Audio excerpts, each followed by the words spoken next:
চেনা ছিল না, কথা হয়নি কখনো, তবু তার অনুপস্থিতিতে বুকের ভেতর একটা নামহীন শূন্যতা হাহাকার করে ওঠে। রক্তের কোনো সম্পর্ক ছিল না তার সাথে, তবু চলে যাওয়ার ব্যথায় হৃদয় হুহু করে কেঁদে ওঠে নিঃশব্দে। অল্প কদিনেই কিভাবে যেন তিনি হয়ে উঠেছিলেন আপন, কারণ তিনি আমাদের হয়েই বলেছিলেন, আমাদের কাতার থেকে উঠে দাঁড়িয়েছিলেন সত্যের পক্ষে, মানুষের পক্ষে।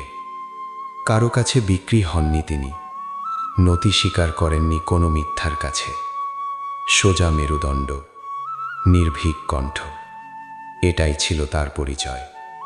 তার মৃত্যুতে আজ পুরো দেশ নিস্তব্ধ এক শোকে ঢেকে গেছে।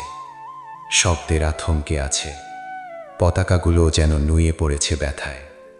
চেনা ছিল না, তবু তিনি আপন। দেখা হয়নি, তবু হৃদয়ে স্থায়ী। কিছু মানুষ আসে ক্ষণিকের জন্য, কিন্তু থেকে যায় যুগের পর যুগ। হাদি, তুমি তেমনই এক নাম, নীরব কাঁদনে লেখা এক ইতিহাস। কবিতা, অল্পতেই আপন। কবি রাসেল আহমেদ। চেনা ছিল না,